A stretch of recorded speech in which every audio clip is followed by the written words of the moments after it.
you just got to believe in yourself and believe that you can teach your children, you can be successful in doing so.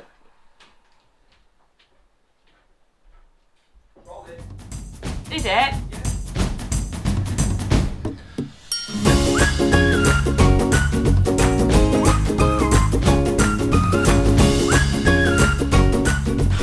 Hi everyone, I hope you're having a lovely week so far. We've spent most of this week concentrating on children's mental health. We've been doing loads of worksheets which I haven't had a chance to put away yet. I've just managed to get the children to bed, and I thought I would do a video based on questions that we've been receiving via Instagram and also comments on our YouTube, as I think some of them could be interesting for a lot of you.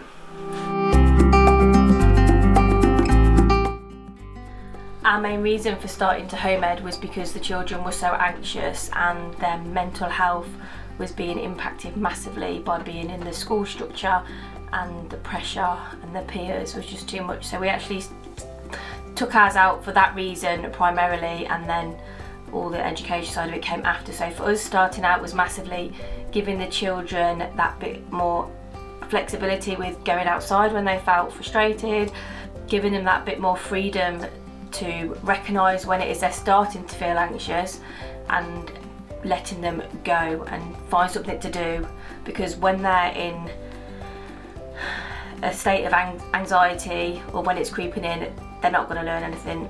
For us, it was massively finding out what their triggers were and working around that and letting them find out who they are really as people. Once we had deregistered the children from school, I think we gave them about a week just to relax and try and forget a bit about the 9 to 3 work. And then we got some age appropriate workbooks for maths and English to find out where the children were.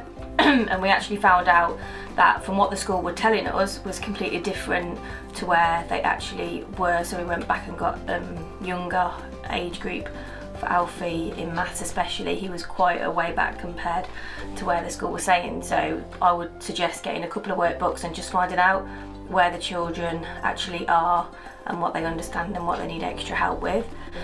We also did lots of creativity, imaginative play, and also just trying to find out what the children were interested in, so we could do plenty of child-led learning.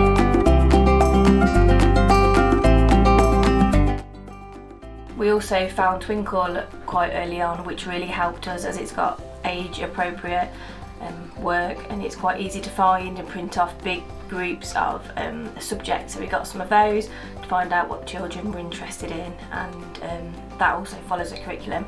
So we've got Twinkle to start off with pretty soon, and we also did a lot of going out into nature, the mindfulness. We got Alfie a few worry books to work through as he was super anxious. So it's just finding out really what it is the children are capable of without laying it on too thick. I mean, it's so important just to enjoy actually having them at home. Every child's different, and so something that would work for my family wouldn't necessarily work for another family, but I would definitely say to go and get a couple of books age appropriate and find out first of all what it is your child actually can understand and where they need extra help with.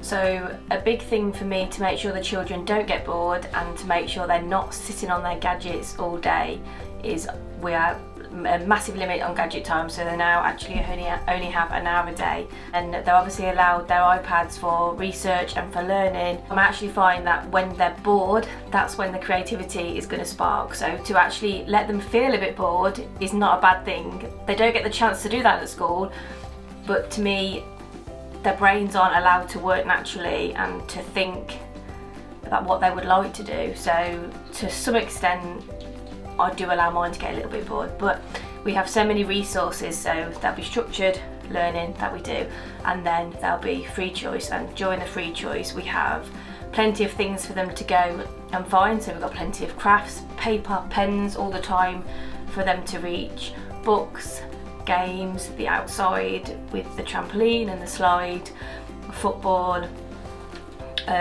loads of educational programs on the TV for them to find. So as long as you've got so many other resources for them to go and look for to occupy themselves, I think that's all you really need. I don't think you can stress too much on them being bored, because like I say, although it might be a bit of a stress on you to start with if they're just coming constantly saying I'm bored, that is when they're going to find their creative side. And it's with ours, as soon as I put the free choice, it doesn't take them long to find something to do. And the socialisation, I mean, there's so many things you can do outside of school. There's so many home ed groups. We've been to quite a few at Twycross Zoo, did a home education day, and we've got one coming up at the Space Museum, also Warwick Museum. I've done a few days out, so there's plenty of those to look out for. Also, we live in a village, so, and the children did go to school, so it's a bit easier from that respect, because they have children knocking on the door every day, asking them to play out and things like that, so we don't struggle so much there. But also just going out, just seeing family, this is all socialising. It doesn't have to be that they're socialising within their age range. Socialising happens all the time. So even going into town, mine will now just chat to the shopkeeper or to any other random person who's happy to listen to them for 5 minutes, and that is all socialising as well. They're going to seek the socialisation out themselves. They're going to, if they feel they want to go and chat, they're going to find a person who's willing to listen. You've just got to go out and about with them and give them those opportunities. And some children don't like socialising, and to me that's fine too. Some adults don't like socialising either, so I think too much stress is maybe put on it in my point of view. But yeah, just go out and about with them. And there's loads and loads of home education groups that do regular meetups as well. I mean, if you go on Facebook and then look for a home education group in your area, it's becoming much more popular now. I'm pretty sure you'll find something in your area where they do regular meetups. We've used lots of workbooks over the past couple of years, and then we came across the scholastic ones. I think that's how you say it, scholastic, I'm not really sure. It's just there. We came across these ones about a year ago, and these are now the only ones we use for maths and English. We don't actually use any other curriculum based books, as we find these ones work really well because they're so colourful, super colourful inside, and it explains everything there quite easily. And then at the back, as the children finish each subject, they get to tick it off. See it, tick it off, and so they can see their self-progression as they're going, which really helps. And then at the end they get a certificate, and then when they finish that certificate, I'll then move on to the next year. So I'll then move on to year 2. Millie's just actually started her year 2 maths. She was on the year 1 and she just finished and got her certificate, and she started with the year 2, and the maths is exactly the same. It's so colourful, and again you get the certificate at the back and tick off, and I find these work really, really well. The other one we do a lot of work with is No Worries, which is also a brilliant book for anxiety and positive mental health. I think I've got these, like Amazon do these, and there's so many different activities, again quite colourful, easy to follow, and my children, all 3 of them, work through these really, really well. I mean, if your child is a bit resistant to wanting to sit down and do too much structured work, I do find these almost don't look that much like workbooks with all the extra ticking off and the colourfulness. So I would just get the right age appropriate, or maybe go the year below to find out, so it's a bit easy for them, so they're not sitting down and being defeated before they even started because they don't understand. If you actually get something where they can go, oh, this is easy, and go through it quite quickly, to me that's a brilliant place to start. It'll build their confidence and realise that actually learning is fun as well. So I would go a little bit younger than where you maybe think they should be. And also, rather than saying, right, today I want you to do this book, just let them have a flick and choose the pages that appeal to them. Even if they do a little bit here and then go on to the next page and do a little bit there, it doesn't matter. They're getting the work done and they're working through it, and then hopefully you can progress to them doing the pages you want. We were quite lucky, as my mum was really supportive straight away. I mean, you could tell she had her reservations because it's not something that you hear about often, as far as you're concerned you have a child and at the age of 4 or 5 they go to school until they're 16 and they leave for further education, further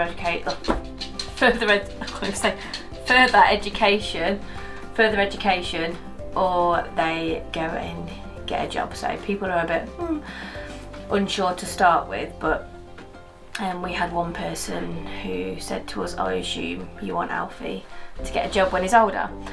I only saw that as, I'll prove you wrong, because it's something I felt so passionate about, and I believe in, as a parent, going with your gut. And to me, my gut was saying they shouldn't be in school. It's not right for them. I can clearly see it's not right for them. They're not happy.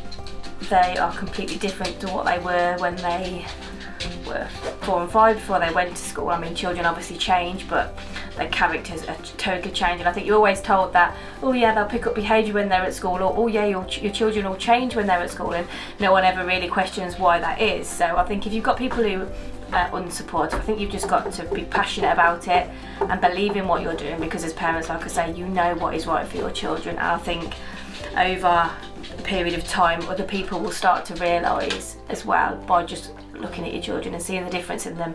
So many people have said they can't believe the difference in my children from when they're in school to when they're out. And like I say, I just feel so passionate about it. So you just got to believe in yourself and believe that you can teach your children, you can be successful in doing so. It all comes from what you believe, and then those, hopefully, those that matter will then get on board, I would hope, and see how successful you're being, and also they can learn as well just what home education is, and that it is a massively positive thing for a lot of people. I hope that video has been helpful and we've answered the questions with enough information for those of you that asked them. And if anyone has got any further questions that they feel we haven't covered or would like us to cover, then comment down below on this video or over on our Instagram page, our Home Education Journey UK Instagram page. Feel free to message me on there and I'll try and get back to you or do another video like this, a similar one. We've also recently just opened a Facebook group to offer further support. I'll leave the link in the description down below for that. Thank you all for watching as always, and we'll see you all again soon.